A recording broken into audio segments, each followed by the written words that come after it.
तू US La आलायस. You are exposed to a new country, new world, new cultural environment, and you Right. have to find again, explore and figure out things that for yourself. So how Yes. did you pave that path, and what are the learnings from that lesson?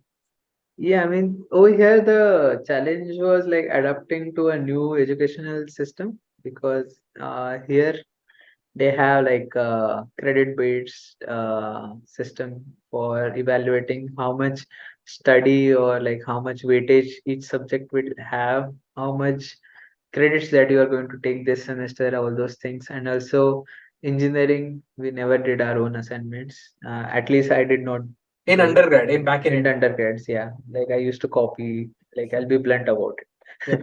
it. I used to just like copy all the like folks who used to complete their assignments and then submit it. Yeah. But here it wasn't the case. You have to do it on time. So there was like immense pressure. uh, what the difference that I found was like in India it was more theoretical knowledge. Here it was more practical. So you had to like have hands-on, and also obviously it was a master's, so master studies. So it was assumed that like you are doing some specialization, not that you are learning from scratch. Though some people do it, but yeah, that's a different story.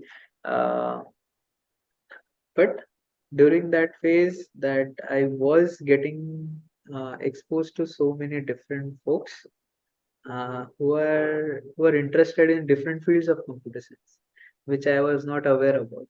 And I also got curious that the one mantra that I mentioned earlier, that okay, trying out different things.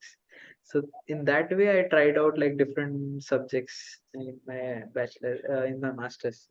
Uh, so like machine learning, and then IoT, then virtual reality. These are all booming technologies now, but in 2016 and 2017, nobody was like giving attention. Like, yeah, it's a different matter that I don't work in those fields, but at least I got some exposure. I worked on some of the projects under them, like got got to learn a lot. So it was sort of like a mixed bag in terms of like you have to manage your own stuff. Uh, like rather than studying, you also spend around like 20 to 30% of your time in cooking and like cleaning and all those things. So you learn about time management, like you how you can optimize your time. So I would say master studies was more about getting more optimal about your schedule and how you can like get things done within short time. Probably that's what expertise is, and masters are supposed to be expert in that subject. So that is what is like it helped me to inculcate in myself that particular trait. And I was so determined and like so sorted about okay, I'm here to learn, right? And uh, not to basically enjoy college life. I was still enjoying it. It wasn't that like I was always grumpy and all that, but I know where to draw that boundary and where like if it is a time to study, that okay, I should be studying and like doing my stuff. Yeah, if I'm like burnt out and like all those things, you also need that enjoyment. So I used to do that. This is where like we met. Yeah. Cause yeah, by just to throw in the information, he was already graduated from UNC Charlotte, where I did my masters, and he used to stay in the same community where I was staying when I was masters. So slowly, we have like common friends, and we met each other. Masters helped me to better those aspect of my personality. That okay, like you need to be very disciplined and draw those boundaries whenever it is required. That's interesting because what happened is during my masters as well, most of the things that I thought in India, like I have a pretty busy schedule, man.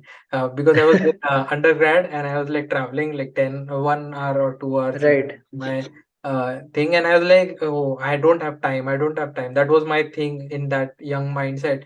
And when I did my masters, I was like, you have to do your cleaning, washing, cooking, managing, paying bills, then doing multiple courses, practical, and all that. And all that came on to us, and we had to manage it all on Right. our own. So I had figured out, I think, that you have a self-limited ability because of your own mindset, and when things are piled upon you, you can stretch yourself and figure it Precious. out. When there is an opportunity or you don't have an option, you have to figure it out, and that's how you learn your ability. Right. You can do so many things.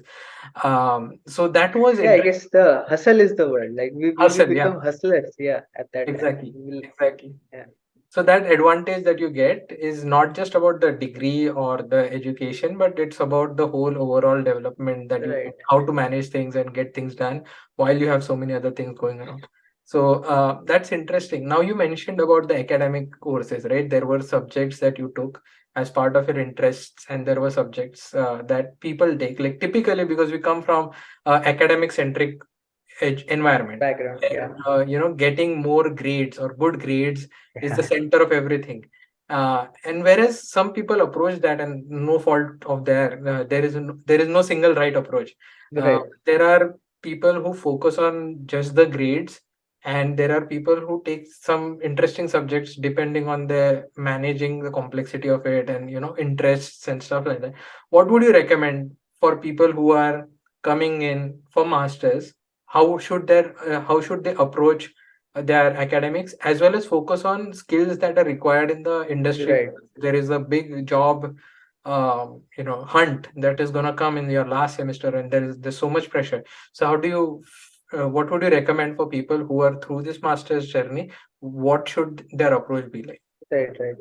I mean, yeah, there are like multiple facets to this question. One thing is, uh, marks are equally important and not important. I would say, like, I know it's a confusing statement. How can you say that like marks are important and unimportant?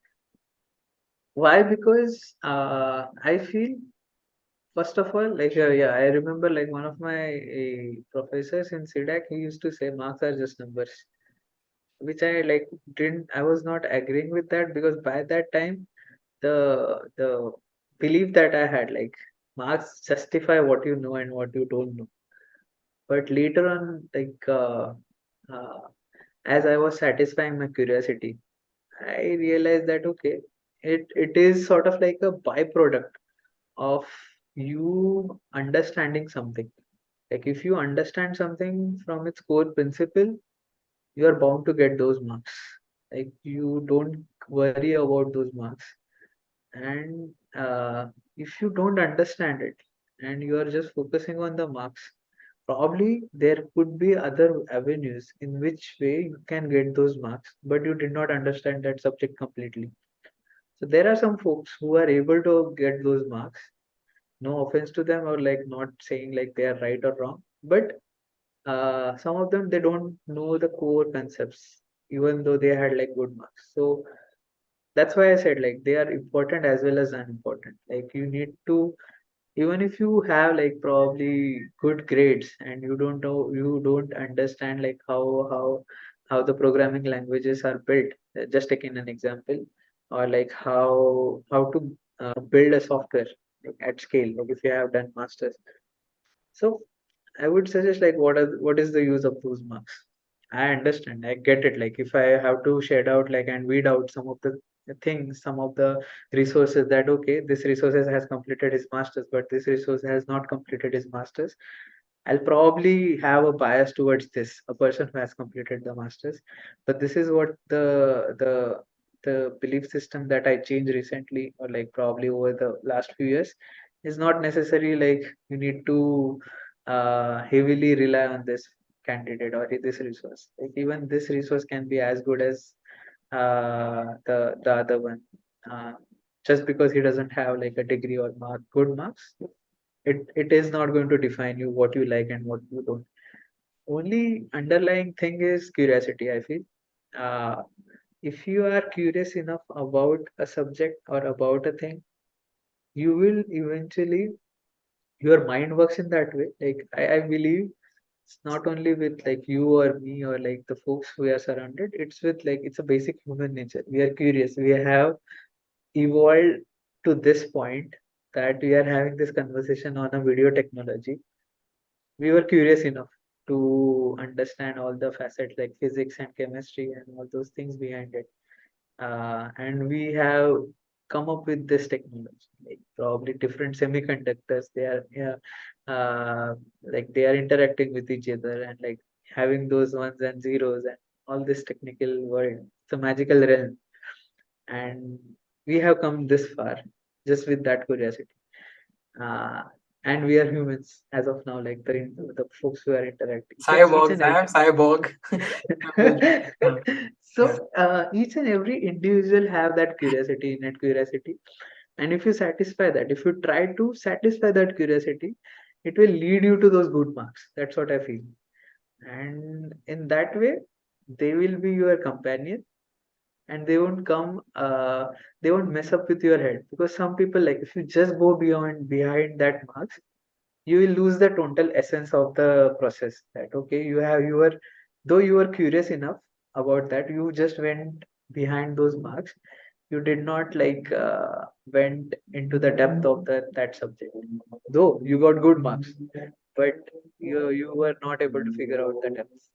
That's pretty interesting, man. Because I know what you're saying. Because there are some people who look good on paper with good Right, marks and stuff like that. But if you ask certain questions about the details of the project, they are not able to right, do or justice to the marks that they have gained. right, And nothing wrong in that. All we are trying to say is, if you are good at academics, it's a good thing. It's a good thing that you can hack the system or you know how to get marks. That's a good thing. But back it up with good knowledge base, right? The essence right, is the knowledge base. And if you, what Sanket is trying to say is, your curiosity should drive you to get good knowledge and give better understanding of the subject, and followed by coupled it with good acads is a good thing. And if you don't get good acads, at least get the minimum ones to get into a, right. whatever dream you want to go towards, like a good Yeah, company or good whatever. position. Yeah, And just position yourself that way, but do justice to your marks and your knowledge base, because you are here to learn a lot of things. And you need to kind of shift your mindset from just academic focus, because that's how we have been groomed in India, and to something of a knowledge base, a knowledge work that is required to understand concepts, understand the practical realities of it, because that's what will give you an edge in the professional world when you enter that. yeah. I would also add up to that point. It's not only professional work, but it will also add like different multiple facets to your personality, because Absolutely. you will start. The more you will go into the depth, the more you will know that, or more you will realize that you don't know anything, and that is kind of like a closed feedback loop.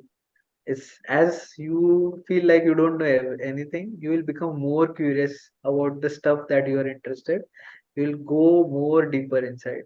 Like it's not this sort of like PhD level, the researchers that they do, because there is like they are sharp, like they are focused. Hmm. It's just here we are sort of like you're seeing that mushroom of curiosity, and you're just like going around it, like, and seeing, okay, which color of mushroom is this? Is it like is it fresh, or is it like, does it look like a umbrella, does it look like a flower? That's it, like you are scratching the surface level, and then you are taking that decision whether to go inside into the depths. That's pretty interesting analogy, man. So now that you were in your masters and you were trying to look for jobs, how was your approach like? Because there are so many uncertainties. Where to apply? Which companies to go for? There are these big names in there. Right, Apple, Facebook, Fang, right? They call it. And there are also companies that not a lot of people know about. There are upcoming startups. So, right. and because of this whole visa uncertainty that we go through, how did you approach that process, and what were the key lessons that you learned through that process? Yeah, I mean, definitely, it's not a cakewalk like we have back in India. It's like companies will come, and then they'll give you some aptitude test, and then you will get good marks in that aptitude test, and then probably you will just have one interview that might be technical or might not be technical. But here it's like you reach out to those recruiters, companies, and you try to sell yourself with the help of a resume. The resumes are they need to be refined enough so that it will give you the best optimal representation of who you are, what are your skills are. So that is the first step. Is like refining that resume. I got it, uh, got the feedback on that like iteratively. Like the folks that I knew, it helped me. Like yeah, probably one thing I would like to add on that top, like to get a job is like networking, make friends who are already there, who are already are working in that industry. You were one of them. Tushar was one of them. Like, and then his friends, like your friends.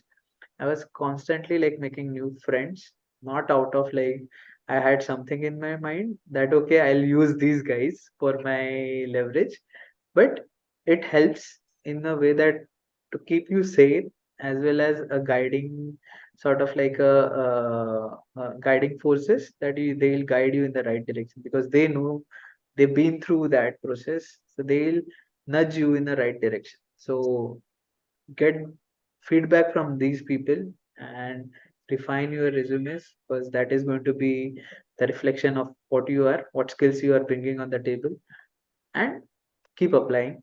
Like that's the next step. Like you will be probably choosy about initially that okay, I want to work for Fang or like XYZ company or this is the company. Um, don't be choosy in terms of like choosy about what you want to work on, but don't be choosy about the name. Initially, what you want to do is like you want to have that exposure, initial exposure. So get as much as calls, like uh, apply as much as possible, and probably out of like if you apply probably 1,000 or 500 companies, you will get 10% of the calls from those companies. And then there the next battle starts is like interview process. It's not again very easy. You will learn like initial days that okay, you're not able to articulate what you want to say. It can happen like you 2 years you are just like completing your assignments, meeting those deadlines, talking to professors and all those things, and then meanwhile you never sharpen those skills, how to articulate the questions that you are asked of them, uh, rather than talking a lot about like if you are precise and concise, that leaves on a different impression on an interviewer. So those things will take some time again. Initial interviews, if you are able to crack the first interview, good for you. You are like basically from one or like top 1 or 5%. But majority of us, even that happened with me, I was not able to basically. I was all over the places in terms of like when I was talking with the interview. So I started to sharpen those skills. That okay, I used to practice in front of mirror. I used to script it down. Okay, if they are going to ask me, what are the things that how I should think. That okay, if they have asked me about hash map, what are the properties that okay, these are the properties of hash map. I should be talking only about these things, not go and derail about like how hash map is working and then like the integrities and like all those things which are related to hash maps. So I started like refining all those things, and slowly, eventually, after a month or two, you will get there to with a company wherein it will click because you have put in so much effort in last 2 3 months, and then somebody reached out to you. Now you are basically interview ready at that point. You already know, you already have that technical knowledge. Now you also know how to articulate when somebody asks the question, how to solve that problem. Sometimes what happens, they'll ask you to solve a problem depending on which field you come from. So even that takes practice. And at that point, like when you put in enough efforts, enough refinement, and getting constant feedback, uh, yeah, that will definitely lead you to first breakthrough. And then you can keep building on top of it, or you can just say, okay, let me just relax and then join that company. Yeah, that's such a good summary because we have all, whoever has completed masters and looking for jobs has been through that phase, and that's one of the most toughest phase because you have a deadline, like you have a clock ticking on your, Right. that there are so many days you can be unemployed after you get your masters, and there is this pressure of your loan and stuff like that. So you have all that going against you, but at the same time focusing on things like this. Now this is something that you have to figure out on your own, and our effort here with the Indian perspective is to get you these insights way before you are in those shoes, way Mhm. before it's late. So this is really helpful because iterating over your resumes and then figuring out how to apply, preparing for this takes time. It's not something that is like in my last sem now I'll wake up and start applying. So Right. if you plan ahead of time and you know what to do, it will help you, give you an edge, and it will help you prepare better when the time comes for you to interview. So thank you so much for summarizing it in such a good way. Right, right. Uh, Yeah, I'll also one thing I just remembered. That was basically a suggestion from you, and on that, I what I learned was like be creative and be innovative in terms of like approaching and like the way you handle your interviews. One suggestion I was received by Abhimanyu was like create your PPT presentation, which represents your skills, like what you are good at. We never market ourselves, like that's some sort of like a new perspective that I had that moment, that okay, if I can create a PPT about myself, that okay, this is what are my top four skills, that I'm good at problem solving skills, I'm good at like writing, like learning new programming language, like this is how I solve my problem. That okay, if I'll have a ideation process, and then I'll understand the requirement, I'll have ideation process, then I'll try to inculcate that ideation into a problem solving statements, like writing that into a program and then deploying it and like getting the feedback. So all those things I was able to reflect on myself just with that view, and it also opened new avenues to me, that okay, if I am appearing for an interview, what new things that I can think of, like for example, asking them a question from actually asking interviewer question from actually a curious point of view, that okay, what was the probably some of the question that I came up is like what was the difficult or challenging problem they had faced during their entire career. So some of them, these are like you also learn from their answer, but it leaves a different impression on them. Like mm, because along with you, there are like thousand and like uh, millions of folks who are applying for the same job, right? How you can stand out from all that crowd is be innovative and like be creative about the approaches that you take with interviewers. That's really interesting. Yeah, it was something like because you have to stand out, right? And Right, no one tells you this because no one has done it. So if you do something out of the ordinary, and like right, the last point you mentioned about asking questions is so important, because that shows the person interviewing you that you're really interested, first of all. right, And you can ask the right question, shows that you are curious towards right parameters and stuff like that. So at the end of the interview, they typically ask you whether do you have any questions? any And questions? I Yeah, used to answer earlier, I don't have any questions. But that's not a good way. You have right, to come up with a few questions that are really interesting, that keep them engaged, or that makes them think. So that will leave a lasting taste in their mind when they're right. reflecting on the interviews that they had over the day, and that will help you in the long run. So there are so many tricks and trades, and it's Yeah, very interesting, but it's very challenging as well at the same. yeah, you are soon going to get such tips and all those things from Tip. So please Yeah, subscribe this channel. Like, yeah. yeah, So on Instagram, we keep posting all these yeah, interesting hacks and tips for people in the work environment and the students. So do students. check it out on Instagram. Now we'll talk about something after entering the industry. Being in software and other fields, there is something called as the imposter syndrome, which Yeah. means that you feel like your own skills are not good enough. You are not good enough Mhm. to belong to this industry because everyone around you sounds smart, intelligent, and there is a phase where you come to a point of self doubt and stuff like that. Not that everyone faces it, but I feel most of them tend to go through this cycle because there is not enough exposure and you are in a completely new environment.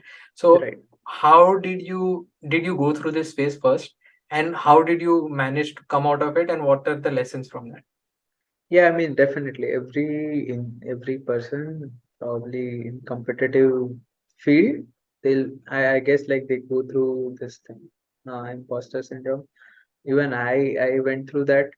How I tackled this is, uh, I had like two options. Either I keep cribbing about it, or I see where this imposter syndrome is stemming from. That okay, usually what happens is, when you face something new, and if it is new, then you have uncertainty, and uncertainty means brings some sort of like a fear of failure. So this is where imposter syndrome sort of like kicks in, that you just provided a solution. As more and more industries which are based on creative and analytical thinking, what it brings is multiple possibilities. If you and me, we both are engineers, not necessarily will come up with the, like we are trying to solve a problem, not necessary that will come up with the exact same solution. There would be probably, you will think about that problem from a different perspective, and I'll think about from the different perspective. End goal will be the same. That okay, this is how I solved the program or like problem, and you solved it from different perspective. End goal was like okay, this was the problem, we have solved it. Now because of this and because of different levels in seniority, you feel that the solution that I have given is sort of like suboptimal. It's not optimal. And this goes for a year and two. This is where you start feeling that thing, that Mm. okay, I was just sort of like was able to get done with the like just get done with the Get away this with this. limited, yeah, get Yeah. away with this limited set of knowledge. I was providing this information because whenever you have similar kind of like situation, like what I used to do is like I used to go back whenever, like definitely there would be some moments. I don't know about like the but other companies, but so far, if you are good with your work, you are able to save some time for yourself. And also, you as you grow upon like your ladder, you tend to review the others' work, like the folks who are junior to you. So that gives you another avenue in terms of looking back at your code. So it's sort of like feedback for yourself. It's a feedback loop for yourself, that the stuff that I did probably last year, if you go through it, you will find that okay, this is solving solving the problem. But now where you stand, like, are you able to criticize that part of the code? If you are able to criticize, if you are able to figure out a way that there are other ways to do it as well, and this there is nothing wrong, it gives you the assurance that okay, you are growing Hmm. and you are learning. And that is the second part of the answer, that learning, keep learning is the key thing. If you stop somewhere, that okay, this is what I know, good, and this is what I'm going to do, that thing will consume your entire mind, and it will lower your self esteem, and also you won't be able to keep up with the industry eventually, because all such industries, you have a, if you so to break down, like I know like I gave like multiple examples, but to break down to the answer, self feedback, or if you are able to get the feedback from your mentors, nothing like it. And the second thing is like learning new stuff, so that will keep improving your self confidence and self assurance, that okay, I'm on the stuff that you are doing, you will feel confident about it. The problem, based on where you stand in your career, this is the optimal thing that I have provided.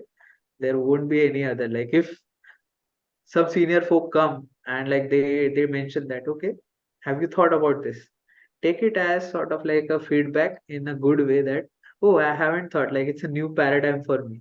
So next time when you are working on, probably you haven't thought about, like now I'm going to talk from the software industry perspective. If I'm writing a solution, I didn't give attention to security aspect of it.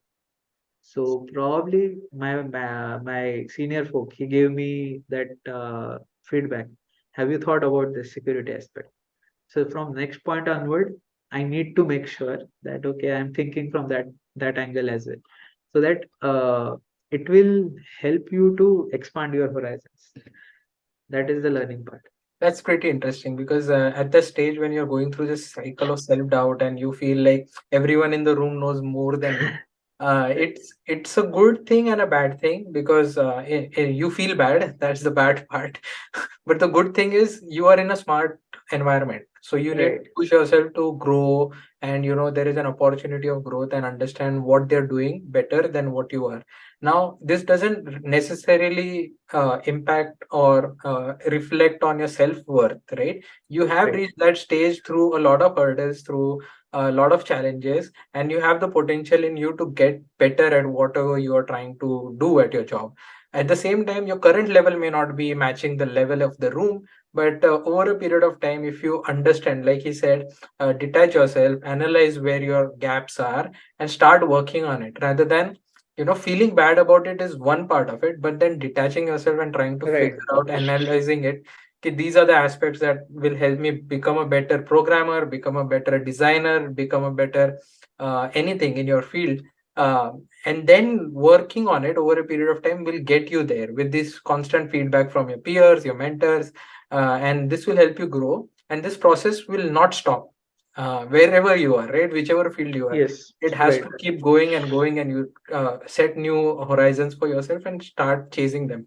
right. Talking about horizons and setting goals, how do you go about setting these goals? Because it's not like you said at the start of our podcast that you never imagined. You started from Right. Navi Mumbai, Panvel, and you reaching to Washington D.C., the capital of United States, right? And working there, staying there. Uh, how did you set your goals in different stages, and what's your process like? And how should one, take some lessons from them? Yeah, I mean, I usually, so there are like I differentiate between like goals in two parts. One is like big goals, long term goals, which I don't design it in very minuscule way. That okay, if I want to achieve this down the line 5 years, for example, I want to this amount, like earn XYZ amount of money, if that is the goal. Just taking an arbitrary example. Uh, so I won't define each and every step to get there. It will be just behind, like back of the mind. But there, that bigger goal can be broken down into small goals. That okay, if you want to, let's assume that you want to earn 1 million, then you can break that down. Okay, in 10 years you want to, or 5 years you want to earn 10 millions, then you can break it down. That okay, you can create smaller goals. Like for a year you can target that probably a million initially. You can again cut down it, like for example, half a million. So now I'll again come back and like dissect it down, sort of like a tree. That okay, how much money that I'm earning from my job? Okay, this much. Like I'm of a half a million, I'm around earning, uh, let's say 30 or 40% of it. So there is a gap of 60%. Like how I can fill in that gap? So that 60% will yield my like immediate goals. That okay, what things are going to contribute to earn that much amount of money is probably uh, have a side hustle, or like probably learn something which will help me to get promotion, Hmm. or which will help me to take more responsibility and like grow into the ladder, or and based on that, if let's assume that promotion is the another avenue that you found, what are the things that I need to do? You want to talk to your manager? Do you want to take a new certification? You want to basically take a new challenge in your role. So this is how I usually think. And Then when you broken down into a smaller step, that okay, if it is certification, you just put it on your like probably 3 months ka period, that okay, I'm going to do this certification. For that, you know what is the result of that and what are the actions that you need to take. Is enroll into the exam, study for it, appear for an exam, and then get that certification. It was just an arbitrary example of how I break down if I know certain about it. If I Mhm. don't, I usually have a skeleton, and with that skeleton, I try to navigate the current situation. Sometimes with that approach, you probably won't be able to get there, but at least it will be always with you. And based on so that's the thing, like it is life is uncertain, like what opportunity that may land up in front of you, or what opportunity you yourself will create, you don't know. So you need to be open enough, but along with that you have that skeleton.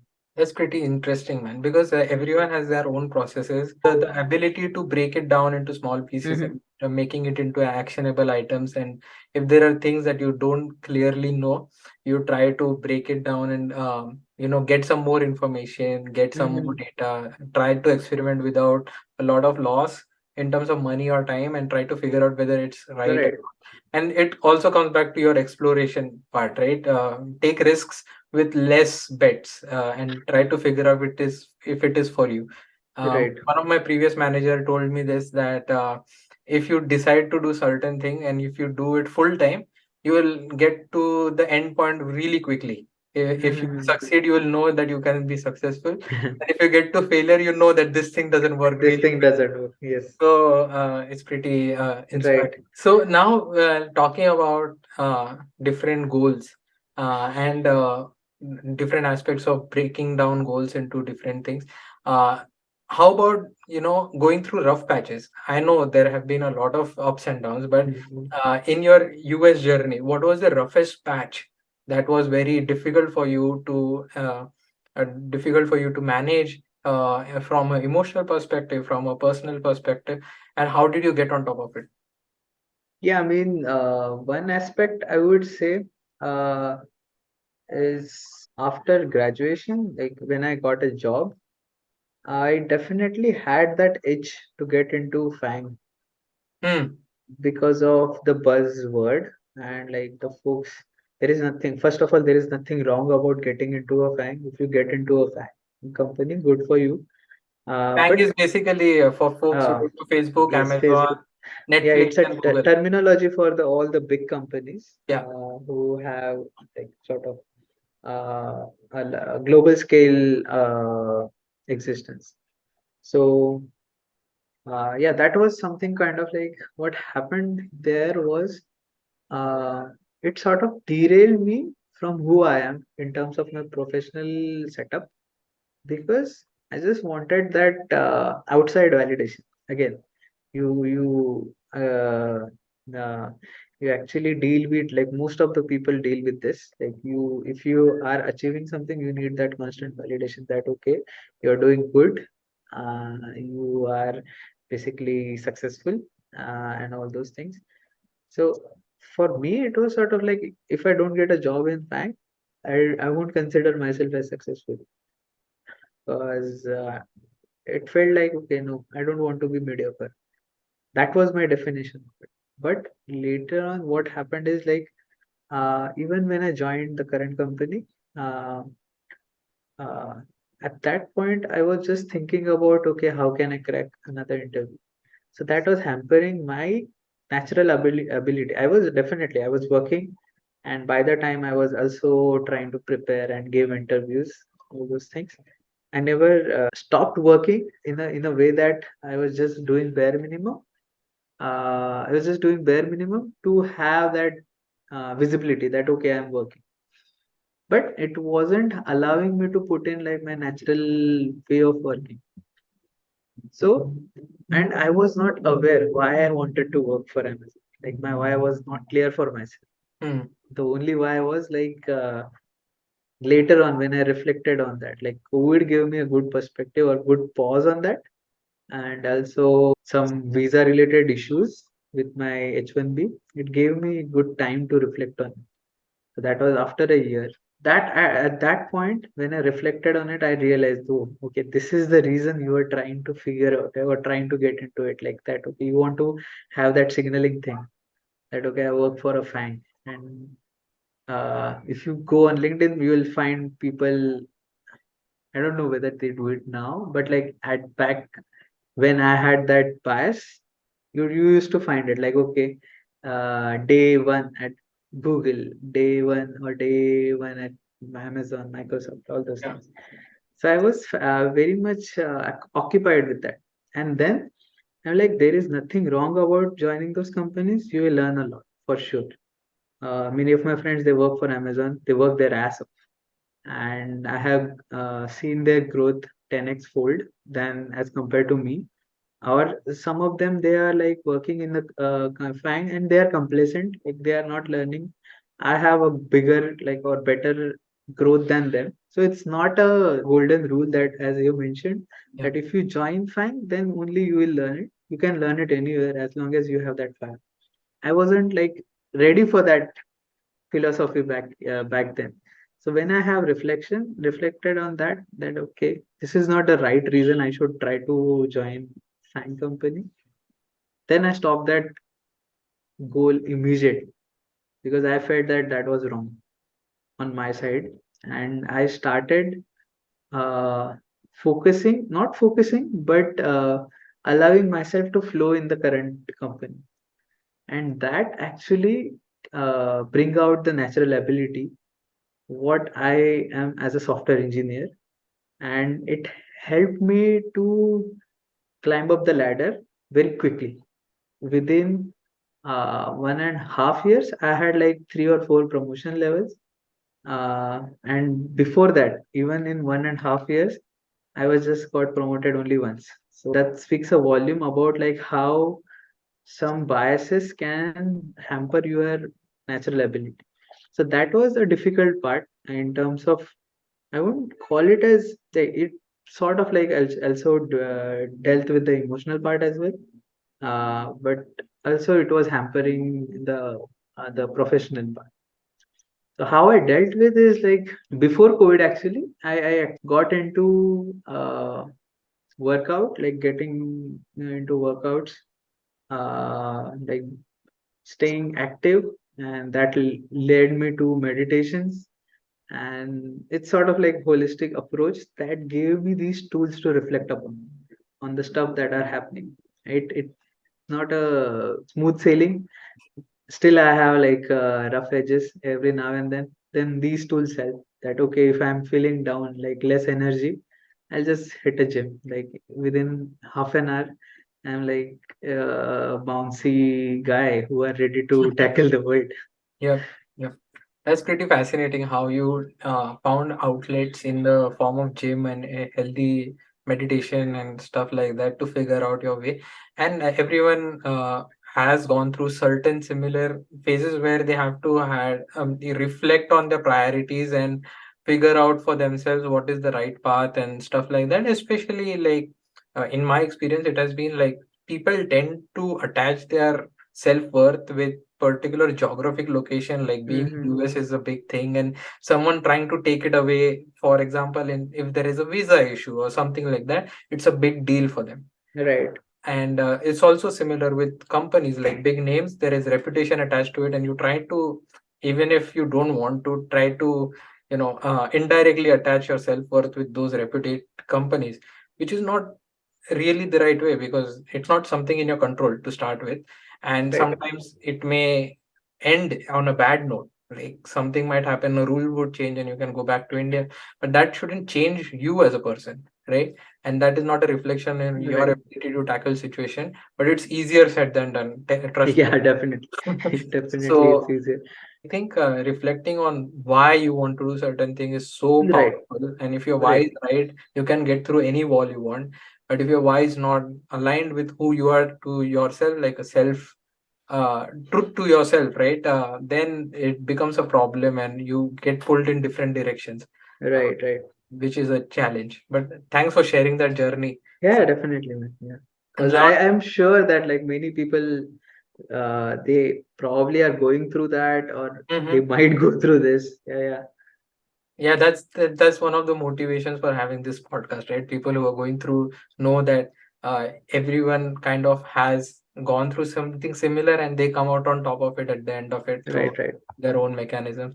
Now, one of the last few questions. I know I have taken up more time of yours, but you look up to role models. You look up to books for as a source of inspiration or source of knowledge. You also listen to podcasts and stuff like that. So what are your few role models and what did you learn from them? So there are like first thing is like I don't try to attach myself like any particular individual, but I try to learn from them. Like there to name few, Naval Ravikant and Jaddu Krishnamurti, they have like clearest thinking about the stuff, like how they break things down.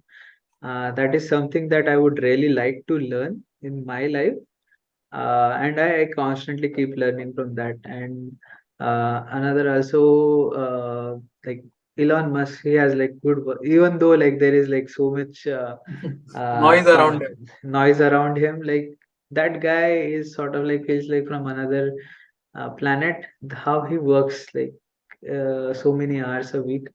I don't have to work, but at least that those many hours, but at least having that particular type of energy is fascinating for me.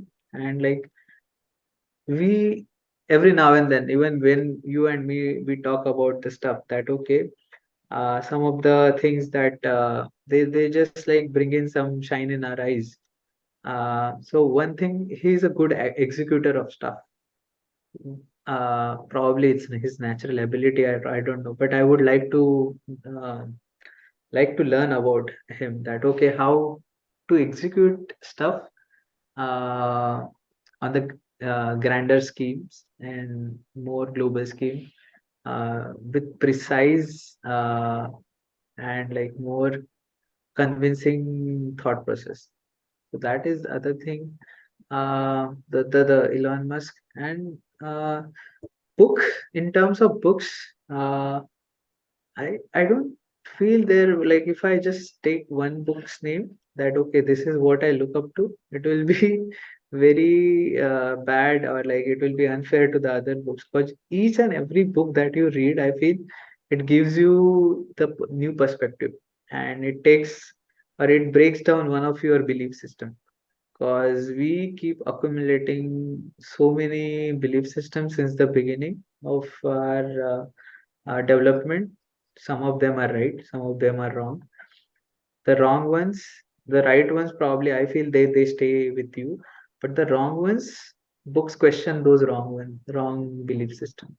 And when books question those things, you have a crisis, and you basically think about the stuff that you have always believed in.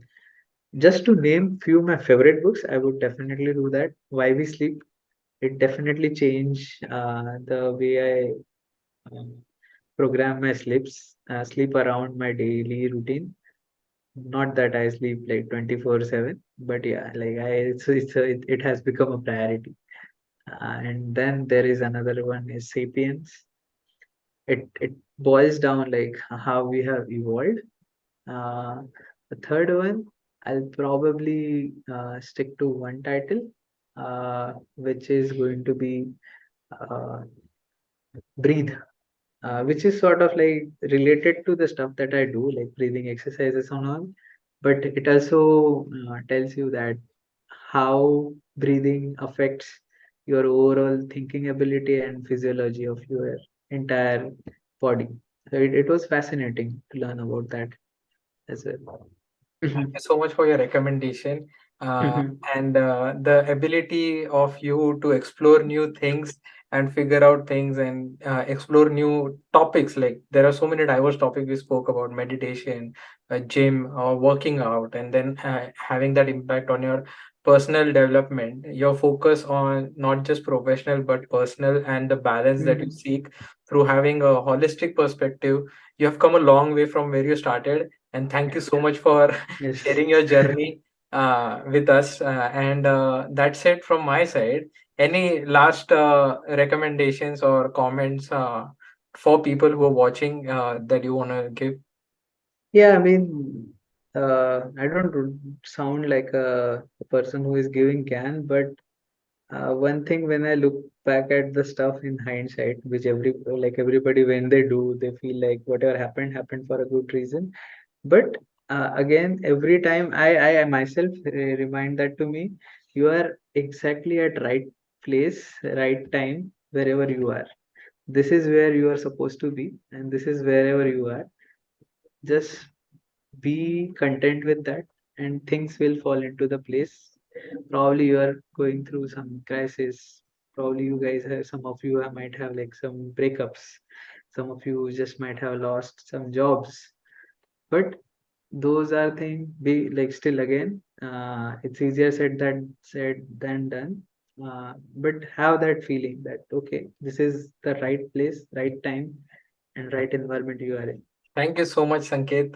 Thank you for being so generous with your time and your ideas and Mm-hmm. thoughts, and thank No, you for it was sharing. fun talking to you, man, as It's always. always fun, but the point that we were trying to convey is through Mm, this podcast is sharing journeys, inspiring correct. people, and giving some insights from whatever we know for paving path for people who are trying to get on this journey, trying to explore the world and figuring out things for themselves.